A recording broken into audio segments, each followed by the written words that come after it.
Hello, everybody, and welcome back to the Sense and Signal podcast with Joda and Dan. And we are here to introduce you to our latest guest, Everett Harper, who's a fascinating person.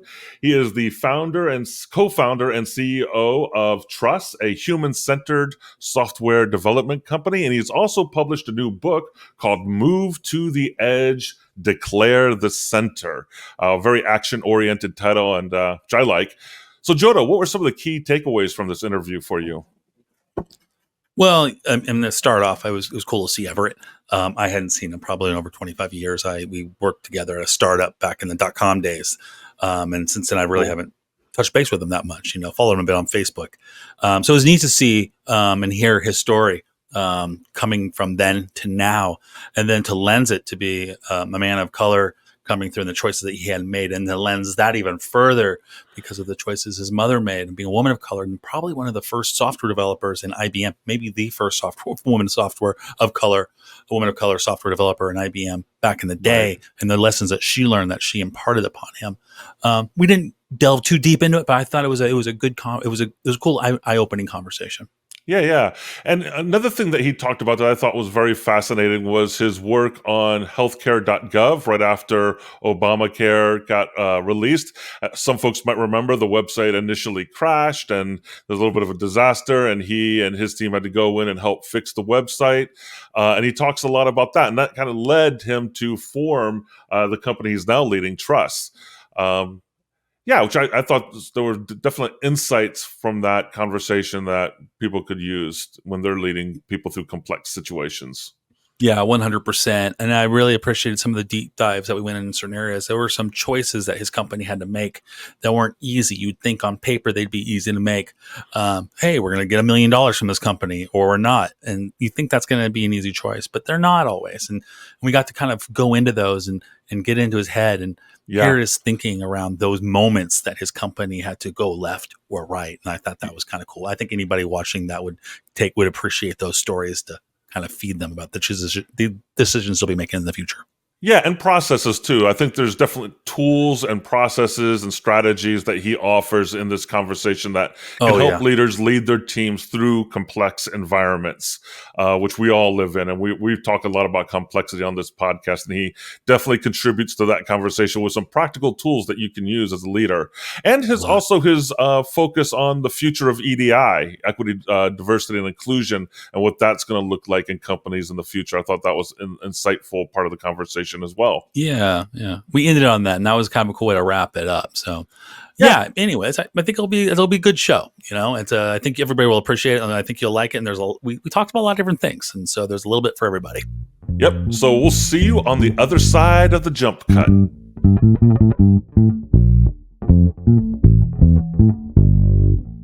We are live, folks. We're live. Hey, everybody. Welcome to the Sense and Signal. I am your host, Joda Jensen. I'm with my co-host, Dan Darker here. And we are very happy to have a longtime acquaintance that I used to work with way back in the day, in the dinosaur days of software, I would say. I think we both rode in on a Tyrannosaurus Rex at one point in time. Everett Harper. Everett, I got down here that you are the CEO and co-founder of Trust, a human-centered software development company. And you are also the author of a very recent book that I just read, which I absolutely love, called Move to the Edge, Declare It Center. Welcome.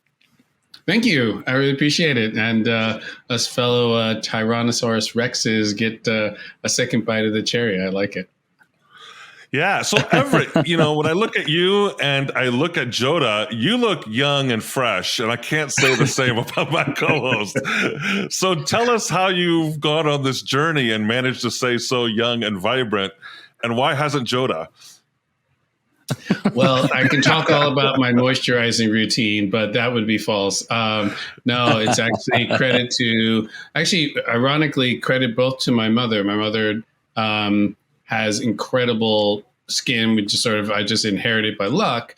But also her journey from Pittsburgh, Pennsylvania, to becoming a high school graduate, to becoming a 30-year software programmer. And having a long career there is in many ways an inspiration and sort of influence on becoming a CEO at a software company.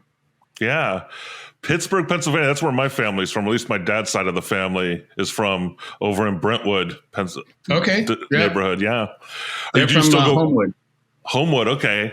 Do you still ever go back to Pittsburgh, or does your mom still have roots there? My extended family are all there, so we used to go twice a year all throughout growing up.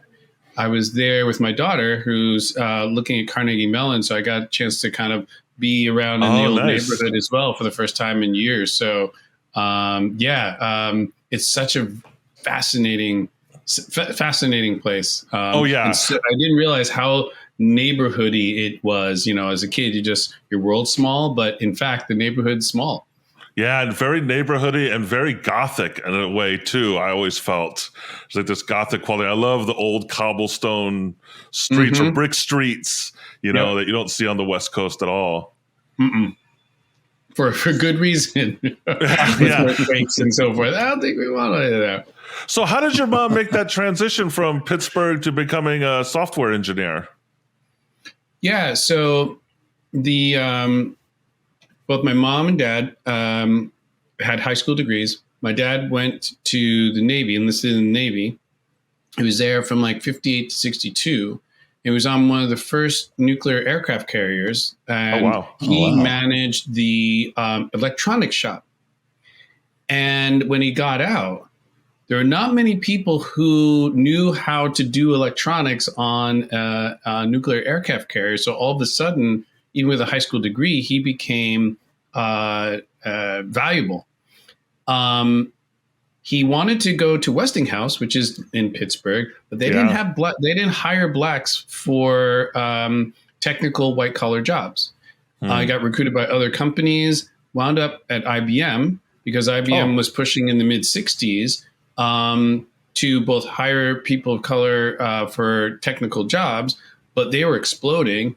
And they were building in Poughkeepsie, the first place that built mainframes from chip design all the way through the housing of these massive mainframes in Poughkeepsie. So that's where he worked. I got there in 63, 63 or 64.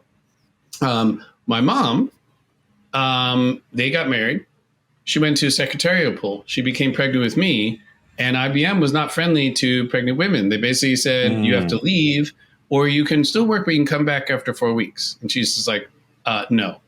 Right. So 10 years out of the workforce, comes back, secretary, and realizes that, the people coming to the office are not just military universities. The people coming through are John Deere and Ford and all these corporations. She's like, wait a minute, this is the era where it was just transitioning from punch cards to reel, essentially. Right. He said, I want to be part of this thing, and I want to be a programmer.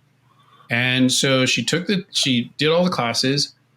She was about to take the test, but because she's a mom, she's got 3 kids under the age of 10, and couldn't stay after class. And the teacher said, hey, you're a nice lady, Mrs. Harper, but you probably should just go home and take care of your kids. Wow. Yeah. She had the benefactor, who was her boss, said, look, I know how hard you've been working. I know how much you want this. I'm going to create space for you. You take every class that you can find, and you go pass that exam. He didn't have to do that. That's a great example of leadership too, right? Absolutely. Absolutely. She went and took all the classes, passed, and then wound up having a 25-year career as an IBM programmer, did all assembly language stuff, COBOL, APL, and she freaked out some of my engineers early on when she talked about what it was like to debug your code. You had to print out the entire program with everything else on it, take an X-Acto knife, figure out the little section you have, take it back. I mean, they were like, what? Wow. She's so familiar with this stuff. She describes that they're like different personalities and different people. One does things really well, but is quirky in this way. One is like so solid, but if you make an error, it messes up everything. It's pretty extraordinary. So, and I didn't know this as a teenager, by the way. Yeah. This was not, mom worked at IBM. That was it. That's all you It know. was As only most in the as last most decade kids of are, learning right? something. It's Yeah. like, what do mom and dad like, do? you know, There's mom and dad, right? Except his parents' experience is a special experience due to the times, and so there was a story there that, you know, a lot of us don't have that story. So there's definitely significance to that information. Yeah. And I'd like to shout out my mom, you know, and I think there's this context here because it turns out, and I, again, didn't realize it, she probably is one of the first Black women programmers in the country, period, Right. in private industry, because Hidden Figures was all within, you know, the DoD or universities. And it wasn't that much longer after, you know, you find Black women in technical positions. So she would never have said that or even noticed that, but that's probably the truth. It's probably her strength too. Because of that, she was just trying to get things done, right? Yeah. Essentially put food on the table and make a life for herself. And when was that? When, like, what period were we looking at? So she went back into the workforce as a programmer, I would say in probably 74. Okay. 74, 75. Yeah. So. And how did that influence you? How did you learn about her story, and how did it influence you to continue working in tech or to go into tech? Yeah. So I think there's two pieces. One, I grew up in an IBM town. It's a tiny town called Wappingers Falls, New York. Most people work for IBM or IBM adjacent. So the math and science and technology stuff was always around, even if it wasn't directly. And, you know, I'm the first person in my family to go to college. So, you know, college in that context is not about finding yourself. It's about finding a job. Yep. So there's a certain pragmatism about that. But in terms of being sort of in technology as a leader, this didn't come out at all until my father passed away in 2012. And in stomach cancer, I went home for a month. I was just starting the company. I'll tell you about my first part of 2012 later. Okay. But as you know, he was still lucid. There wasn't anything to do, but he was sleeping a lot. And so I was hanging out with my mom and stories come out. And I learned about this. And as I heard the stories, like, what? You did what? You had what experience? I was just like, wow, this is amazing. So I wound up recording it. Oh, cool. And asking, I said, I really want to understand, and just asked her questions, and a bunch of stuff came out. So that's how I learned about it.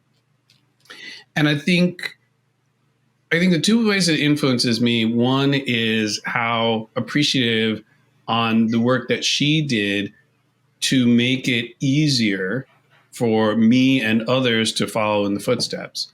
Right. Two, for context, like the stories are amazing, right? About how she debugs and what the languages are. And three, I get to show my daughter, here's this legacy of people doing things that have not been done before.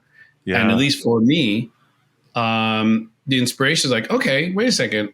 My mom had it a lot harder and was a pioneer in her own way. I have things that I'm pioneering or trying to pioneer. Yeah. But, you know, I've always believed in standing on people's shoulders. So I had one right in my house, you know? Yeah. And so how did that affect you then? I mean, so you ended up going to Duke. It sounds like you probably had a pretty good school career going to Duke, I'm assuming. And you were surrounded by obviously two very empowered, intelligent parents. So you must have been swimming in some very rich waters, I'm assuming, in all sorts of capacities. Or am I wrong? So what inspired you to go down the path that you ultimately chose with software? So I think in terms of education, the single thing my parents did was I never heard the word if you go to college. It was always when and where. That is not insignificant from back in the 70s for an emerging middle-class Black family. That is not trivial. Second, it was, okay, go to where it's the most competitive that you can get in, right? And so school was definitely a focus, and achieving at school is a focus. In career, as I started to do jobs that they had no idea what that was doing, like what's a Bain consultant or whatever? I think the inspiration became less direct and more, I can feel not sort of like how to make them proud. I don't think it's that direct, but feeling like I have I have the ability to do hard things. Right. And endurance, perseverance, all that kind of thing become really important. It's like it doesn't just happen. There's a lot of work that happens because of it, and you bring other people along. So I think that's probably it. It's not as simple as work ethic, because a lot of people work really hard and have a work ethic.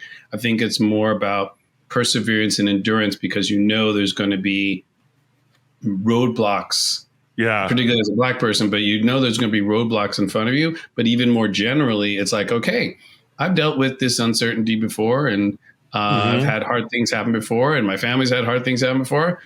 Okay, what do I got to do?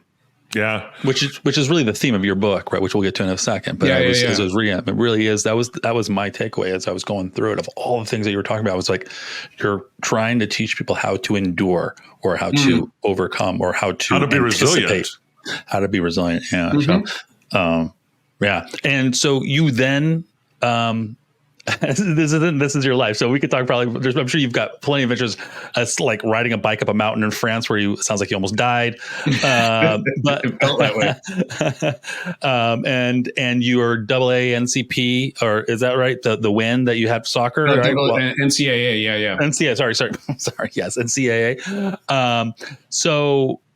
But much of your efforts kind of revolve, or obviously it's built up at Trust. You built this company called Trust. And can we kind of fast forward to that and kind of see how that occurred? Like where did we get to Trust? How did that come about, and what motivated you to make something like that happen? Yeah. So I think there are two phases. One, I'd been in a bunch of startups, and I realized at age 40 something that, wow, I don't really have a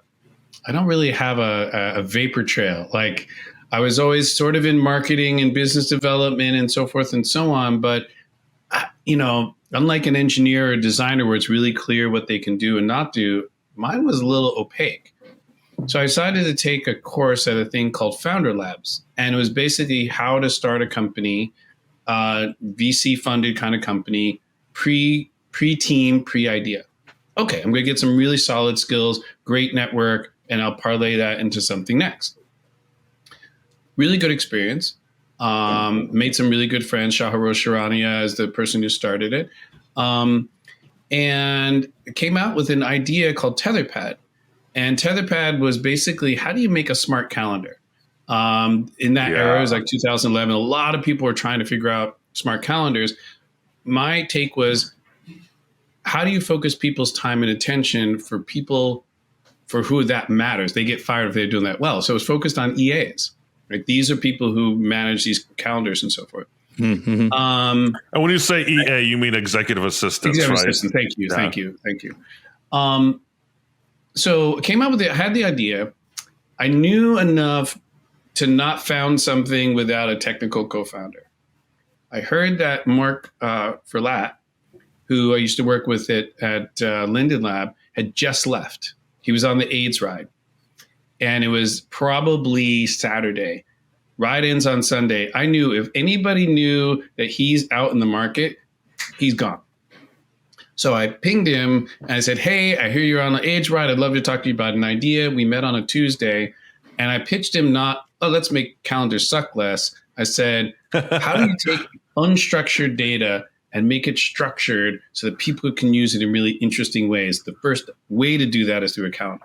And he dug the kind of like abstract engineering, how do you take something that's in one form and transferring it to another and make it useful? And he was like, okay, let's start. So that was the first part. We developed a smart calendar. Jen, my second co-founder, came on as we were about to launch to really tighten it up and add her incredible expertise organizationally. And so we launched that. And it was going pretty well.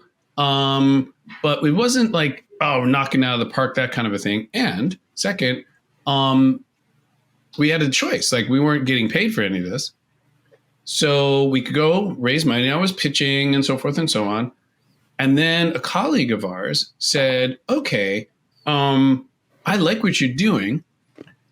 I want to use this for my business. I'm like, yes, B2B customer. This is better than consumer. Okay, awesome, right? He's like, no. We want a custom thing. We want your thinking, but we don't necessarily want to use the app as it's written. Interesting. Okay. So I have a choice. Do I go for venture funding, or do I take $200,000 that they're going to pay us to develop this thing, hire a couple people, and still maintain control? Yes, I'll take that, because it enables us to keep going and enable us to kind of think about or ease our way into what's going on. So that continued for about a year. The dangers come for the audience. Can you quickly run through the pros and cons of that choice, though? Sure. Yeah. The pros of making a choice to stay private are we have essentially control over our destiny, because there's no outside investors, and that's not in itself a problem. But it is if there's a mismatch of incentives.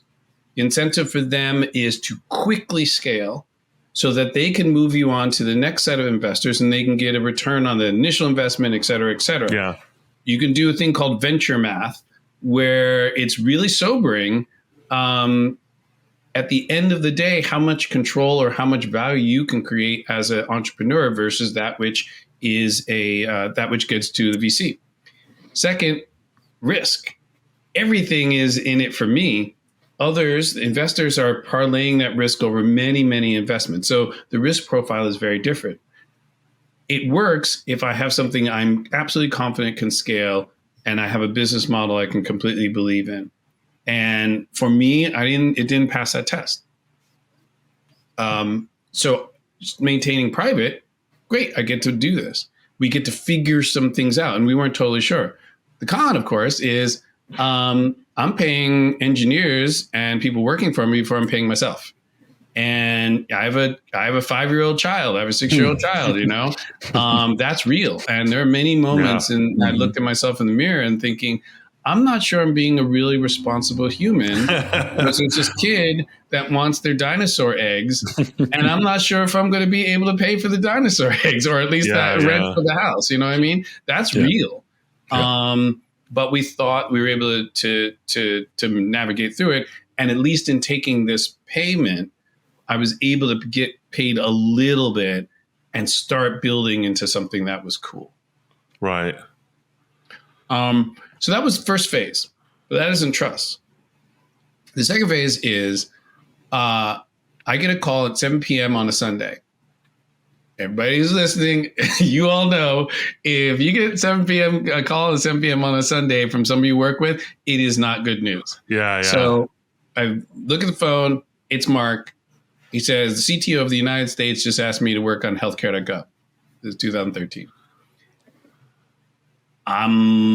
You got to go. He said, yeah, I got to go. And I said, okay, when do you need to leave? Tuesday. Okay, Jen and I will figure it out. It was about a 90-second call.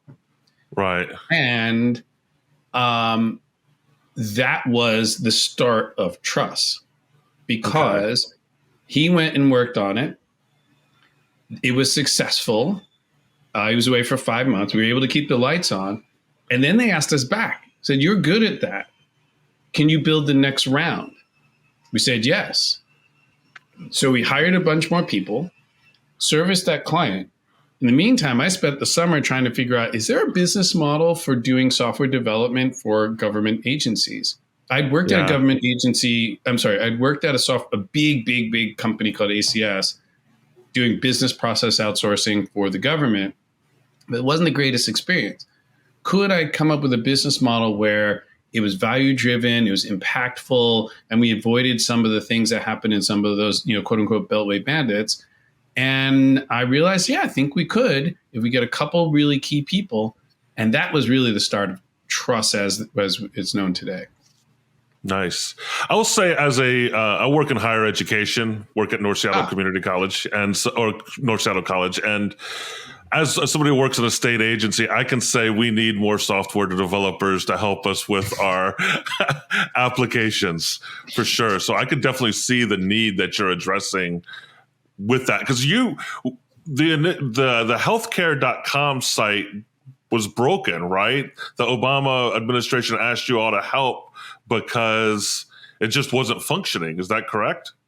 Yeah, it's a very interesting story. I detail a lot in the book, but essentially, it's one of those. It's a classic "quote unquote" waterfall project where you assume you know all the answers. It's a linear process, and you underestimate unknowns, and in some ways, human behavior. So. Right. What happened was they designed something that's going to have, an average of X number of people visiting the site at any one time. What they underestimated is the curiosity of this site, which had been built up. It was a cornerstone of Obama's second term. Because it was tied to Obamacare, right? Yeah, exactly. So what's going to happen on day one? It doesn't matter whether you need it. You're going to go to the site and figure it out. Tons of people went to the site, busted the site almost within minutes. Yeah, I remember this. All these other things started to cascade because it had just overloaded everything. And they couldn't undo and figure out how to fix it. And it was an absolute nightmare. So the administration said, okay, we need to get the best people to figure this out. And it's not the same people who built it. And so they went out to their networks, and so a couple, high-level Google engineers, and I think through that connection is how we and some of the other people who worked on it got involved. I think that's common though with government-run websites and applications, though. In my experience, and again, I work in the public sector. What is it about the public sector that makes them vulnerable to kind of these bad websites and internet applications? So I think part of it's true and part of it's a little misnomer at this stage. I think what's true is there's a bunch of things I'm trying to figure out what there's a structural problem. Pay is anchored on, at the federal level, on, I think it's the Vice President of the United States. Right. And then it cascades down. To get the level of quality that you need, you'd have to pay more than the Vice President of the President of the United States to deal with this problem. So that structurally is a problem. Second, a lot of the know-how in the 70s and 80s and 90s, the move was to outsource as much of the technical know-how as possible. That makes sense, except you do need a cadre of people who really understand the basics of how this all works. And otherwise, you then are vulnerable to being sold whatever kinds of software that often is lowest quality, badly designed, and certainly is not adaptable. I think it's also the bidding process, having to go out to bid, because then the lowest bidder gets the contract and they're not always the most qualified, right?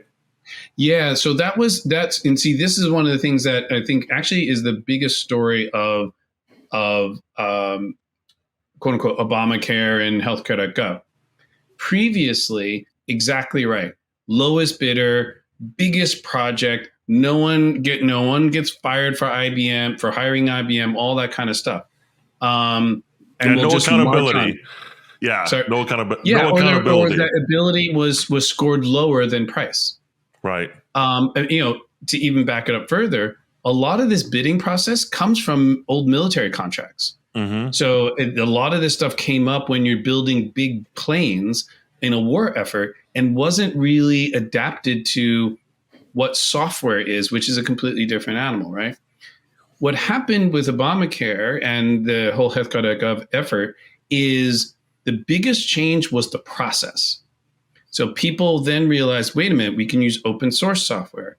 We actually don't want to have big behemoth deals. We want to have smaller deals so you don't get locked into a particular way of thinking. you can't predict what technology is going to look like 10 years from now. You can barely do it 3 years from now. Right. So why do you have a contract that's 10 years? You're kind of guessing. The space program has a lot of these issues, by the way, which is why there's some satellites that are running like 386s and 486s right now. Can you just what for the audience? What are those? For the youngins or whatever. That's slow. This, my watch has much more power than some of these satellites that are up in space at the moment.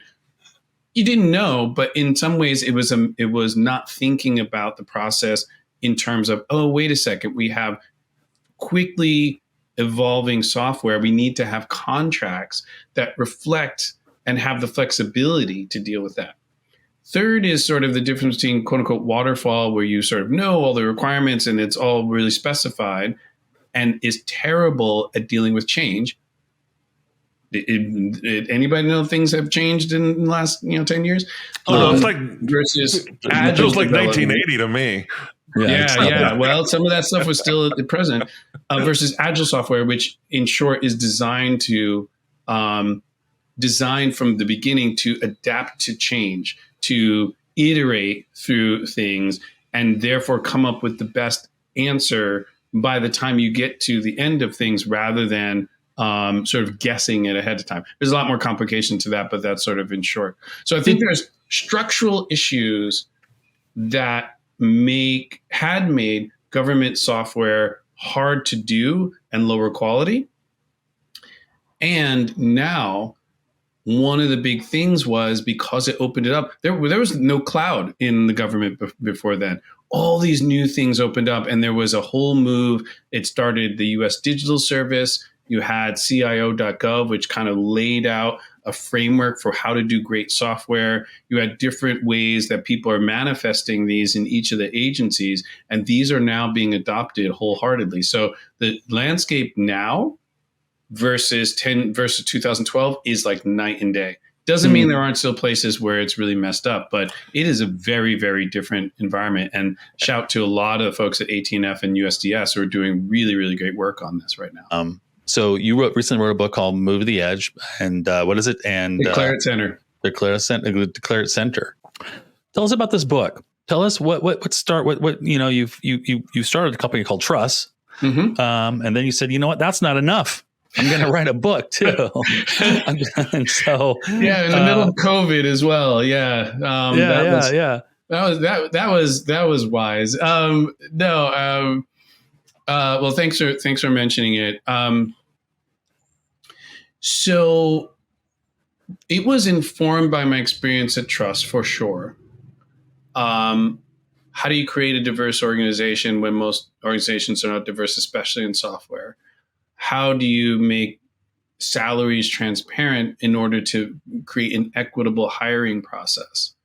How do you fix Healthcare.gov, and how do you kind of influence government agencies and private sector to adopt different things? By the way, private sector has a bunch of this waterfall stuff as well. I don't want to. Can you define waterfall for me? Because I imagine we've used it a couple times in this conversation. I want to make sure the listeners understand exactly what you mean by waterfall. Yeah, and it's where water falls over an edge, and and you ride in a barrel over the. You can ride in a barrel, awesome. Or you just balance it over Niagara Falls. So, briefly, a waterfall project is one where it focuses on. We start here. We're trying to get to this end result, this end outcome. We're going to create a linear set of steps and a linear set of requirements in order to meet those steps so that we get to this outcome. And we're going, if you've ever seen a Gantt chart where you have one thing and it links to the next thing and links to the next thing and it's at the end, right? That's a way of approaching a problem that has an assumption that you know what all the requirements are. You are absolutely confident that there's no interaction effects, meaning one set of things, if you fix it, doesn't affect another set of things. Right. And that you know in whatever time, there's not going to be any change. And Unfortunately, those assumptions are in many cases fatal to good project development or good software project development, because it also doesn't ask the people who are using the system or operating the systems for any input. It's usually decided in this sort of command and control way. Right. Well, anybody's had the experience of using that software, and it's like, who designed this? Didn't they? They didn't ask me because this doesn't address my problem. Yep. Or, wait a second, 50,000 people came on the site in the first hour. We know that only 10,000 people are going to get on the site. What happens? The whole thing explodes. That's the Healthcare.gov situation. It's an assumption of a linear process and that you assume that you know all the things. And that's actually one of the big points in the book. It's a complicated problem. Assuming it's a complicated problem, linear, known, no interaction effects. The world we live in right now is complex, uncertainty, unknowns, interaction effects that can change on a dime. And so that is really, in some ways, the crux of the book, but that's the difference between waterfall development and agile development. There are cases where waterfall is just fine. But I think in my case, from my belief, the most impactful projects, the things that are most relevant, the way that modern software companies, the Facebooks and the Googles or whatever, are all doing this versions of an agile software development process and iterating quickly. This is where the fail fast comes from. Are there areas where you can't use agile practices?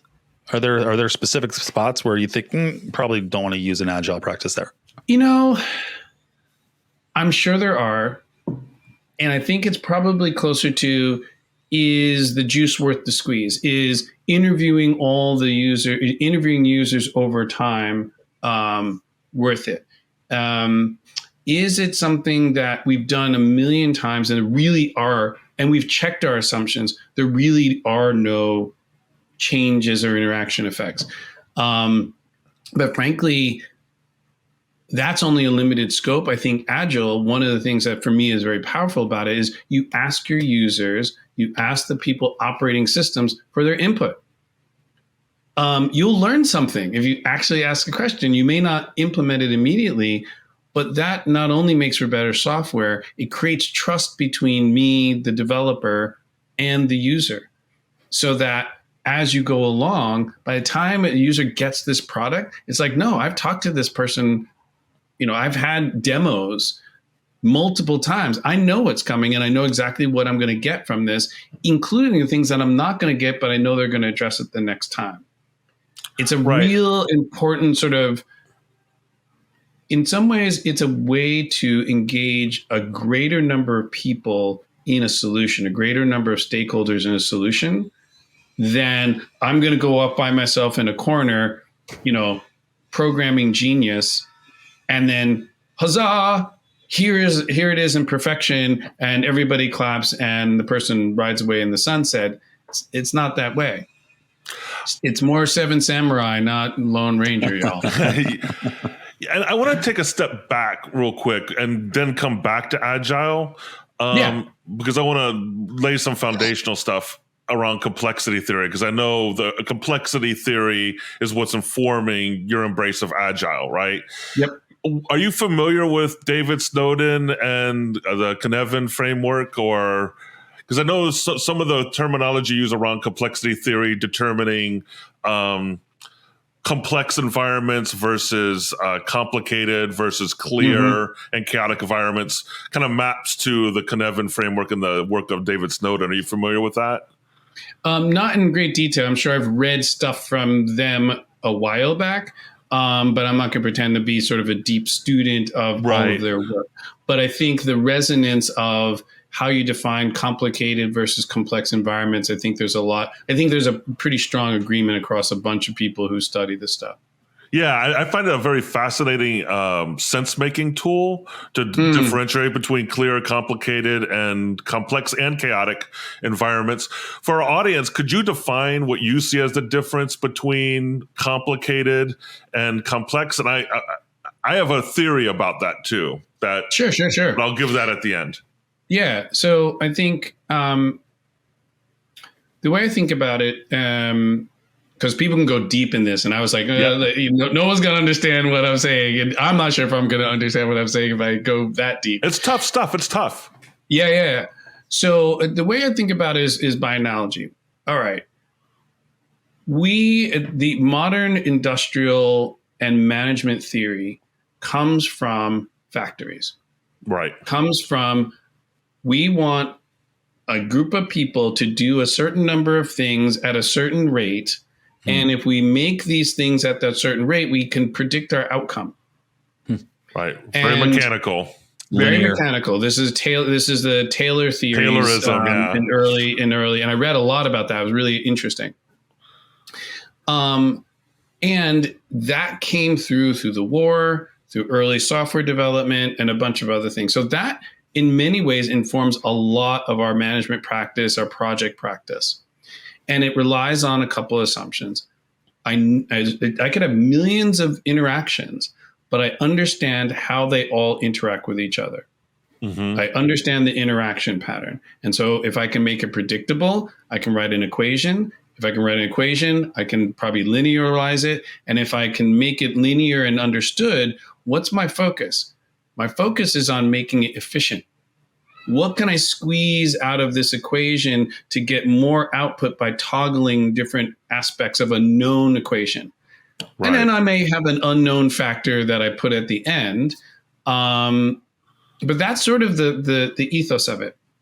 That's complicated. So the analogy I would say is, if you want to build a plane, if you have sufficient time and capital, and you have a plan, you can build a plane. It's a complicated endeavor, but you're not going to wind up with a battleship. It's a known commodity. Yeah. And it's tough to do, but you're not going to go in a completely different direction. Very, very simply put. Complex problems, you can have just as many elements, but you don't know how they're going to interact with each other. Right. And if you change one aspect, you may have outcomes on the other side that are very, very unexpected. A simple analogy is when you are driving and you're trying to decide which direction you want to go to beat the traffic. It's actually complexity because one accident in 100 meters before the exit changes 30 minutes of your drive time. Right. You know that in advance. If you switch to that left lane, you may be blocked in, and then you've messed up your ability to exit from that problem. So I think that's the difference of complexity theory. Very simply, is how can you assume that there's unknowns? Yeah. You assume that there's nonlinearity, and one of the ways to deal with that is to make some choices, get results, and fast feedback to say, okay, this is what's happening. This is what I'm observing in the system. The second thing is to assume that you have to look at the interaction across an entire system and map that out.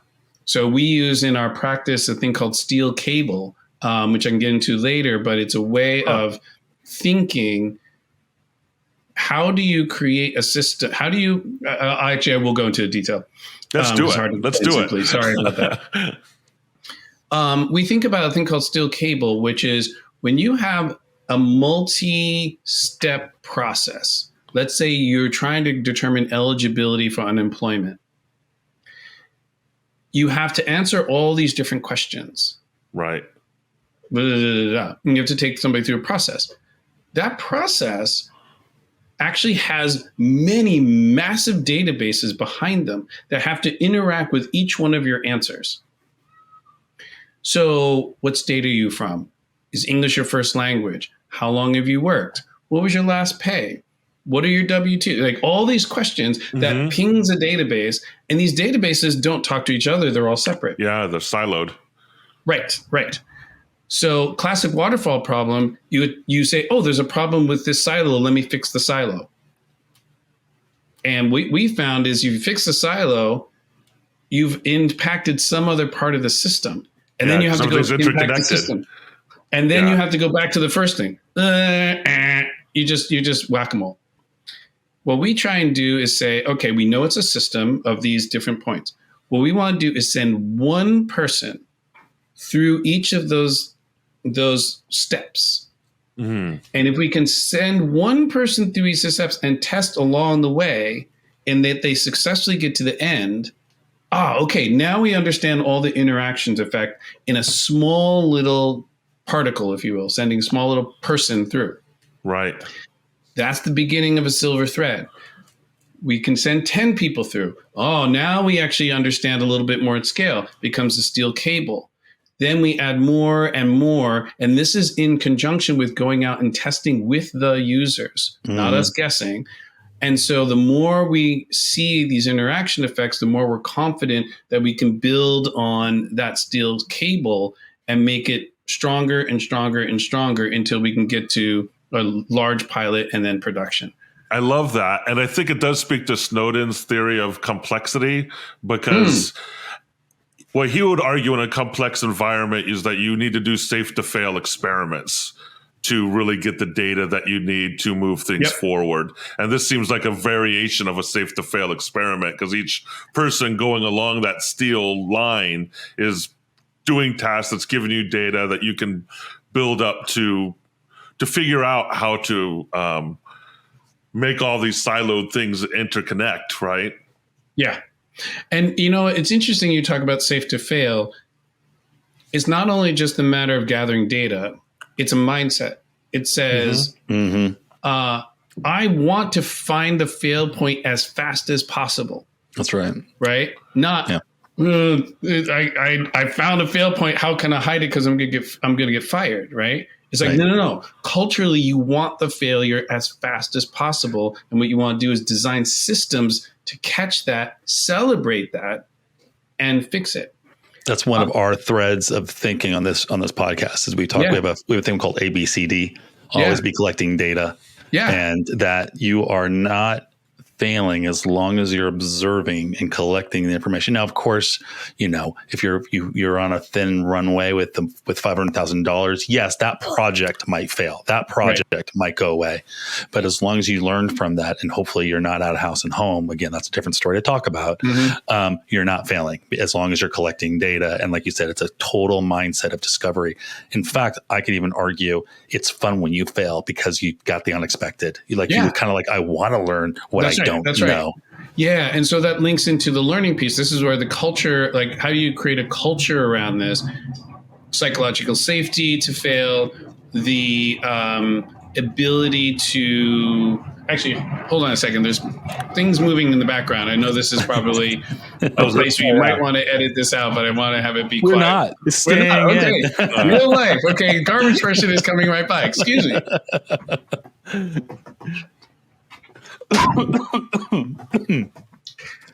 All right, you guys have you all have your like real life moment per podcast. That was one. We're gonna edit and this will be the beginning. That's the beginning of the show. Yeah, right. That's the intro or the outro. In this episode, we talk about trash. We talk trash in this episode. Right. There you go.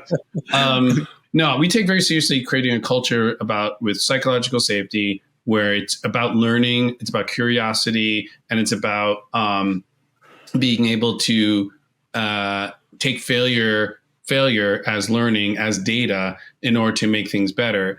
And so creating a company around that from the beginning has been one of the things we've kind of taken seriously from the start.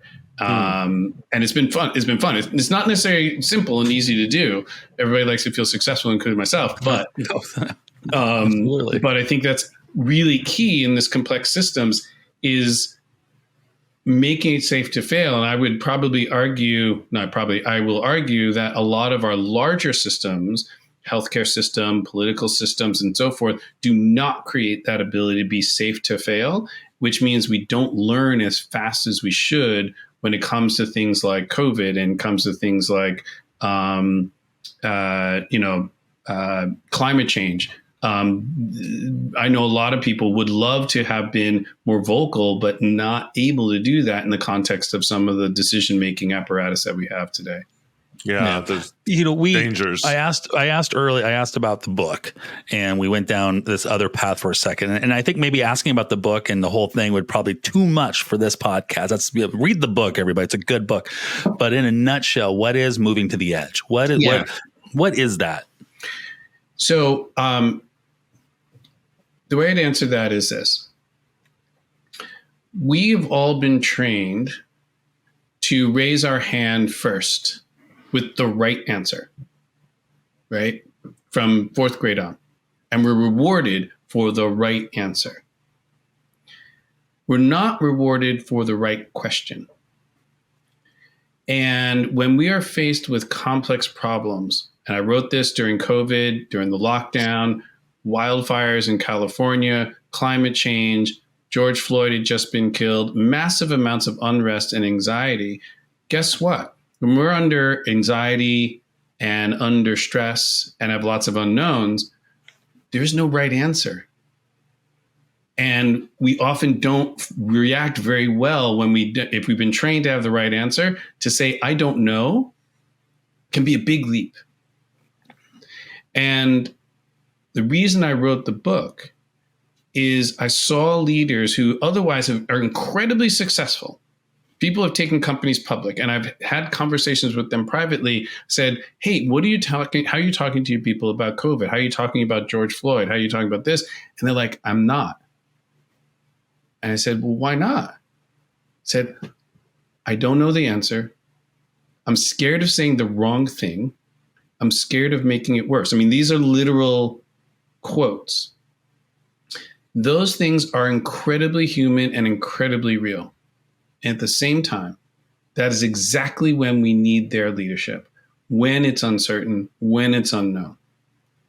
And so part of writing the book was saying we are at our edge. We are at our edge when we are in unknown, when we're uncertain, when we're anxious. We are at our edge.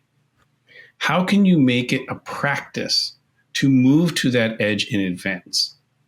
How can you practice acting and deciding even when things are unknown and uncertain? And then in practicing that, make that a center, make that practice your center. So it is not a surprise the next time. It is very much something that we do at Trust. And so we build tools and practices and systems to enable people to do this over and over again. So it's a practice, and you can pursue mastery here. And that's how we center this practice within our company and within ourselves. So in sum, how do you make decisions under uncertainty? How do you deal with the personal pieces of this?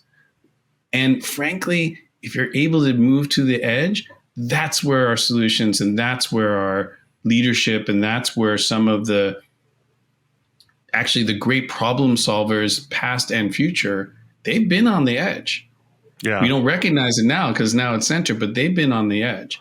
So how can I help people to do this better? When I watched one of your speeches and you were talking about this, there's actually 4 quadrants to your framework, right? There's the edge, there's kind of determining where you're going, right? And you move through these quadrants. Can you explain that process? Yeah, it's funny because it's an old speech, and I've kind of moved from that. Oh, okay, that's good to know. Yeah. No worries. I moved a little bit from that framework. In some ways, one of the best things about writing, getting feedback, and doing speeches is trying to understand where things are clear and where they need to be improved. So let me amend my question then. How has that framework evolved for you, and why? Yeah, sure. The way I think about it is moving to the edge is about I am making a decision to adopt something that's new. Salary transparency, for example, or I want a diverse workforce. How do I go about doing that? And there are tools that we use to help do that. So user testing is a good example, right? I'm doing something new. I want to know whether my users get it. I want to shift something, or I want to put this in Spanish language. Do they understand that? Here's the piece that links. It's an unknown. I don't know the answer. So you're moving to the edge of your abilities and your skills and your knowledge. That's a tool, user testing. Making it center, declaring it center is saying, I'm going to make a practice out of user testing over and over and over again. So how do I systematize it? And so I may build a automated library. I might hire people who have this particular skill. Cool. Now I have a system for user testing and a system to, quote unquote, make it center as part of our regular everyday work. By analogy, if you're starting to weightlift or you're starting to run for the first time, everybody knows that first one sucks. You feel terrible. You feel awkward. You don't know what you're doing. Your lungs hurt. I thought I was younger, whatever. You're at your edge, right? And I've only run a half a mile. Right. But what do? You build habits. You build exercise programs. You get trainers. You get coaches. And they help you build systems so that you go out every day. You don't overtrain. You learn how to do rest days, et cetera. And that becomes your system. That's declaring it center. I'm going to make this part of my lifestyle because now I eat right. I don't drink the night before. I have a coach. I know what my training plan is. And what happens is you start to learn how to navigate through those unknowns because now you've created a system around it. Right. Yeah, that's what I'd say in brief. Interesting.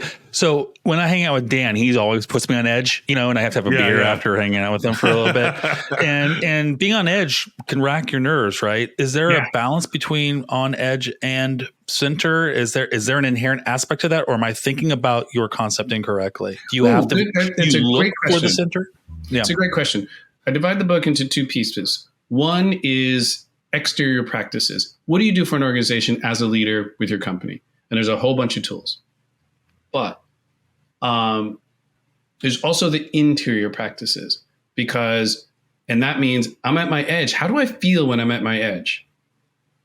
I can't think very clearly. I get nervous. I get anxious. I say the wrong thing. I get angry, whatever.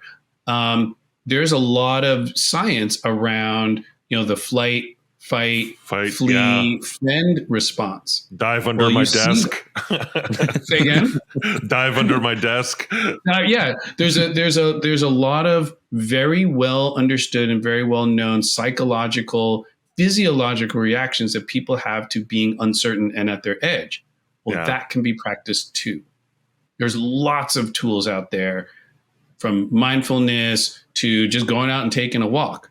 And even in virtual environments, I just heard a talk by Daniel Pink, who talked about how one of the most effective stress reducing things that you can do is to call somebody on the phone and is to go and take a walk with somebody for 20 minutes. Yeah. You can do it on the phone. You can do it in person. Why? You get the sort of wonderful interaction with somebody that you care about. So that is sort of a endorphin, an oxytocin releasing activity. Walking, physical activity, you get the endorphins from your body moving, etc. It only takes 20 minutes and it effectively is a reset. And there's research around that, for example. So there's interior practices to do things as well. Or you could just take a walk and listen to our podcast. That's because we're a close friend. That's when I listen to most podcasts, is on a walk anyway. So this is an ASMR show, just so you know, Everett. So there you go. I was going to ask, because I know we're coming to the close to the end. We wanted to talk to you about diversity, because you've done a lot of work around diversity and inclusion and equity within your company. And we wanted to hear a little bit about what you've done so far and where you see diversity in the workplace going in the future. What are the trends? Yeah. So let me start with, I'm a Black CEO. My COO co-founder is a white engineer, white woman engineer. The other is a white male engineer. Right from the beginning, we're a diverse group. And I certainly knew that we were committed to creating a diverse team, not just in one practice, but at all levels. And that doesn't happen without actually intention. Two, we are a distributed company. And the reason why actually was a business decision. If I'm going to get a diverse group of people and I'm competing with Facebook and Google and people in my backyard who can lay a bonus check that's greater than the salary I pay somebody, then I have to look further afield. And definitely, speaking around African Americans, there's more African American engineers in other parts of the country than are here. How can we reach them? Our salary transparency was about equity. And we know that people, if you allow for folks to negotiate salary and they have similar performance over time, but one is being paid 5% more than the other, and they have the same performance and get bonuses, well, guess what? That gap gets wider after 5 years. It compounds. And then what happens after 5 years when that person finds out they're being paid differently than some other colleague who they've been performing well? Well, they leave. That's dumb as a leader. You've lost some of your best performers. So all those things we put in place to have our salaries transparent, to be distributed and find great people across the country, and then to measure our progress. Result, we have 54% women, 35% people of color, 25% LGBTQA people in our company. And it's been that way for a bunch of years. All of those are much higher than other software companies of any size. And we're incredibly proud of that. And it takes a bunch of work and systems like I talked about. But to bring it back to Move to the Edge, Declare It Center, the edge was we think we can create a highly diverse software company of high performers doing incredible work. The center was build the systems, build the salary transparency, build the hiring practices, all that to make it happen. That's where it becomes systematized and it's sustainable for 10 years. So, It's pretty amazing. Can you, Dan and I were talking about this before, and Dan has some anecdotal stuff he can kind of add to this too as well. I'm very fascinated by this transparency of salary. I mean, I've never worked for a company that does that. I work for the state, so it's all transparent. So. Which I didn't know. And I had a boss who I love, but used to jokingly say he got paid less than all of us did. And I was like, I think you're calling bullshit on that one. It's possible. I don't know. But, I had no way to check on that. Sure. And what a dynamic that's that feels like a small thing, but I can imagine that being a big thing that can open. What did you see happen when you did that? Yeah. So we were 20 people when we started at this process, 2017. We realized there's an equity issue that we could run into. Well-intentioned people can make the mistake of not paying attention, and you have people being paid for the same work at different rates. Right. So what we did, and it's in the book, we used the process of working through how do you move to the edge. Okay, salary transparency is pretty edgy. First thing we did user testing. Okay, everybody, we put out a survey. Would you leave if we made salaries transparent? We're not saying we will. We're saying, how do you feel about it? 90% of people said, yeah, we're cool. One person said, I'm not sure, but let's keep going. All right, good. We aren't going to have a mass exodus. And then step by step, we said, okay, how do we do this? Are we making the right research? Are we solving the right problem? But in each step, we brought our employees into the mix, right? So this is another move to the edge step. How do you build a constituency? You user test along the way. A new employee is going to have a different perspective. And if we're on a research team together, we may see very different things from the same data. That's awesome, right? Most of the work, frankly, was in setting up systems. We realized our rubrics were terrible, our banding was terrible, our definitions were terrible. That was most of the work. And that's what we should have done anyway, is build the systems. This is the centerpiece, right? Moving to the center is like doing the system work so that you can have a right outcome. Then by the time we got to the end of this and we made the announcement, basically it was a ho-hum because we brought and communicated throughout the process the entire time. What are we doing? Here's when we're going to have an answer. We're reporting on this iteration. Oop, here's a mistake we made. We're going to change course, etc. And that was, it took about 7 months to do. Yeah. We've had it in place since then. We've iterated, improved, and so forth and so on. But it's been incredibly valuable. And I'll give you 2 ways it's surprisingly valuable. One, it shortens the time to recruit, right? Here's the salary band for your position. There's not going to be a negotiation. We're going to assess where you are in that band. But after that, here it is. Either you like it or you don't. And most people are psyched. Second, we are a consulting team. So we have to put bids in and say, okay, here's the number of people that we want to apply to this project. I don't have to do the pricing because it's transparent. Everybody knows what the salaries are. So I can pick, I got 5 engineers, 3 designers, 2 product people, blah, blah, blah, blah, blah. Anybody can do that math and set up a bid. That's distributing decision-making and ownership to away from the center and into people closest to the work. That is usually a great decision for companies. And then we can evaluate how we do because all this information is transparent and we can build models and all that stuff. So that in the long term has been incredibly valuable in giving people a better sense of how to make decisions at all parts of the organization. Interesting. Dan, do you have any color on that one? Well, I mean, not really. I mean, I work in the States, so a lot of that resonates with me, and it's kind of how things work. When you're a state employee as well, you kind of know what the band that you're for the job that you're applying for is, and there's no negotiation around that. And yeah, it makes budgeting a lot easier.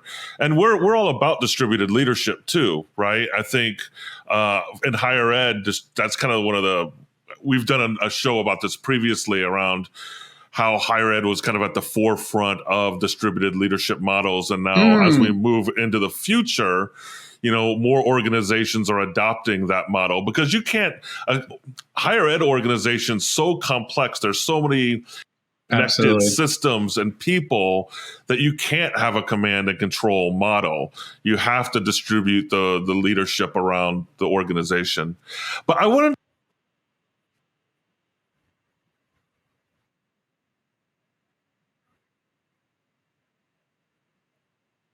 to efforts. Where do you see the future of that? What are the things that leaders need to work on going into the future? Yeah, what should we look for? Yeah. What are you going to be working on in the future? Yeah.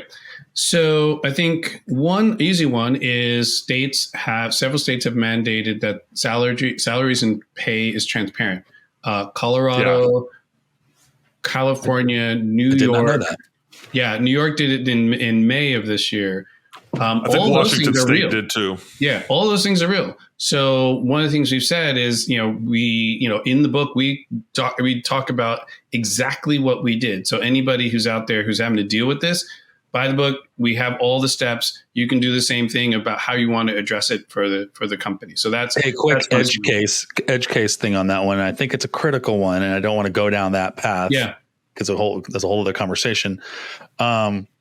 Being paid dollars is, you almost qualify that as the blue collar way of getting paid. Mm-hmm. You can get paid with a lot of other things, especially in Silicon Valley. Yep. Is that going to be reflected in that as well, or is it just a dollar amount? It's a dollar amount because we don't have we're privately held, so we don't have sort of the equity system. However, I believe, and I've advised others who have that kind of system. Yeah, make it transparent.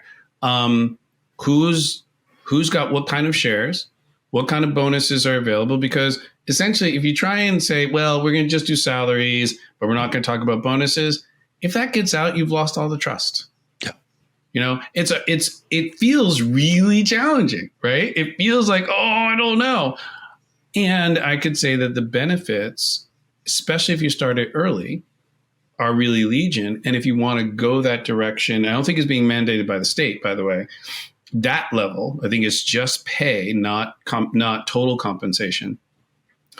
I think there is a lot of benefits to companies who commit to that, who bring in people who align with that value.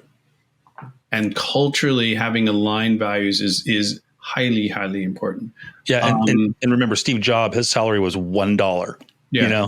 So it's like, but we know he had some serious equity. So That's right. I was just wondering about that. Yeah. So to answer your question about what's coming, I think we have to recognize that a lot of these things are being rolled back, either from the Supreme Court perspective or in terms of companies saying, wait, we don't actually want to do this. So that's I think in the air. My belief has always been it has to be tied to the business, not just like this is a great thing to do, so we'll do a side project. If it's a side project, the first time you miss the profits or you get like slowing sales, what gets killed? The side projects. It's got to be led by the CEO. It's got, maybe not, they don't do all the work, but it's got to be, the exec sponsor has to be involved and it's got to come from the top. Second, you have the people who are owning this and it's part of their mission, not a marketing play. Otherwise, that gets cut. Third, by doing that, you start to have the discipline like any other part of the business. How does this contribute to business? What is our investment that we're making? What's the return that we want to get? Are we expanding our pool of applicants? Are we able to get people that we wouldn't be able to get otherwise? Are we able to reach different constituents that you have to have a business case for it and go through the rigor of it. It's a great exercise to do. And then bring more than just the leadership along, get other people in the organization involved. What I think is coming, it's unclear how some of the recent Supreme Court rulings, whether it's an affirmative action and others, affect how some of these, how it won't shut down a DEI program in and of itself, but people have to maybe think about it differently and structure it differently. The fact is, most of what we're trying to do, and I think a smart play in this is, we want the best people to do the job, and those people are not all the same. And so how do you build relationships? Huh? And they shouldn't be, right? You want diverse people at the table to build better ideas. That's right. And if you're a consumer company, it's really obvious. The consumer market is plurality melanated in California and is heading that direction in the rest of the country. And the number of people, the number of opportunities to build products and services for folks who are not just a narrow group, anybody that sees that, there's massive opportunity. I'll give you another example. That's obvious. Barbie, right?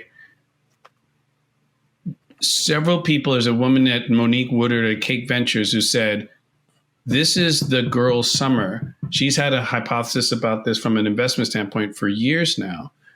Massive, massive movie. Most people didn't see it coming. It's not a Marvel. It's not a sequel. It's so forth. Yeah. People are going in droves. They're going multiple times. Why? Because they tell a story that female-identified people can relate to, and they're taken seriously, right? That's an idea that has literally hundreds of millions of dollars because someone greenlit a project that said, I know that there is a market for people that are not just X age men. And I can make a ton of money on it. And people who have that sort of thinking and have the data and research, kind of, as you mentioned earlier, that's where this stuff is going. There's lots of things going on with that. There's a reason why Beyonce and Jay-Z are the massive stars that they are, and why Taylor Swift is a massive star she is. Oh, she's huge. They understand the market is not the people that you normally are going to, and they're doing it in their own way. Like, study that. Yeah, Taylor Swift was in Seattle where I live recently, and she calls it a seismic event. That's an earthquake. Yeah. Yep. We're actually going to do a show dedicated to Taylor Swift, and you're more than welcome to join us as we have that conversation over it. We realize there are leadership discussions that I had around that person, and because she's empowered so many people in various kinds of ways at various age demographics, all the way from like 15 to 65, which is pretty phenomenal for a That's performer. Absolutely right. Let me give you one other data point with regard to women, with regard to sort of what's coming. Women's sports and Women's World Cup right now. Women's Champions League, Barcelona had a 92,000 person sellout in the Camp Nou against Real Madrid. By the way, for people who don't know, for soccer, that's one of the biggest rivalries. It is one of the biggest stadiums in Europe. They filled it for a women's soccer game. Some of the biggest crowds in the U.S. soccer history have been for the Women's World Cup or the Women's Olympics. The viewership going on worldwide right now is massive. Again, this is data that people can use to say, wait a second, why are we underfunding, or why do we actually believe that no one's going to see women's soccer or women's games? Underpay. The data says otherwise. And I shared on the salary transparency thing, I shared a stage with the woman who negotiated the U.S. women national team pay dispute for 6 years. Wow. And it was fascinating hearing her stories about the BS that was basically told to them, including you should not be paid as much because you're not as physically fit as the men. You're slower and you're less capable in some way. And they're like, what? We are the 3-time World Cup winners. The U.S. men's team has won none. And what on earth does it matter whether a guy can run strong? This is about a game that's entertaining and incredibly enlightening. The stuff they had to endure was amazing. And she said very clearly, the reason why they did this is we know what it took, who the pioneers for us were. And we're going to do this, even though it's dragging on for years, because we want to be the pioneers for this group of young girls who's playing soccer right now, who is looking up to us. And they were successful. They broke that stalemate. They are getting paid on equal footing as the men, even though they should get paid more, frankly, because of their performance. Mm-hmm. And hearing from this person who argued this successfully was unbelievable. Those are the kinds of cases that, like, what we're doing is cool, but that is unbelievably inspiring, at least to me. And that's where it's going, is like the amount of women's entertainment, sports, and business, and et cetera, that's happening right now. And there's an angle for African Americans, there's an angle for Latinos, that do the math, do the data, learn something, because that's where the next opportunities are coming from, in my opinion. Fascinating. Cool. Well, Dan? I know we're probably at the end of the show, right, Joda? I think so. Everett, you want to take us out? Yeah. So how do people find your book and you? How do they contact you? Yeah. So first, thank you for having me on, and thank you anybody who's really curious and interested in this book. So it's Move to the Edge, Declare It Center. It's available on Amazon, local bookstores, Barnes & Noble, et cetera, but Amazon's an easy place to get there. But I really appreciate it if you order it through local bookstores. I'm always big on supporting them. Second, it's also an audiobook, and it's in Kindle version, so you can. That's how I listen. I listen to it. Yep. Yeah, so listen to it. It's great. The person who did the voiceover, I would have loved to have done the voiceover. The person who did the voiceover, he had a great voice. Fabulous. Was fabulous. And then third, where they can find me, I'm all my LinkedIn, Instagram, Twitter, Threads is all the same. Everett Harper, one word. And then Trust. Trust is the company. It's trust.works. Hang out, find us, and interact. And I'm completely excited when people ask questions, do ratings, et cetera, because I learn a ton from doing talks and fielding questions. So, yeah. Nice. Well, this was fascinating. Thanks so Everett. much. I learned a lot from talking with you today. So we definitely appreciate having you on the podcast. Yeah, thank you. I really appreciate the questions, even though we went in a slightly different direction than was planned. You really asked questions that drew out different things I hadn't really thought about. So thank you. No, thank you. Thank you. All right, everybody. So that's it. We will see you next week, and sayonara. Take care. Thank you. End recording.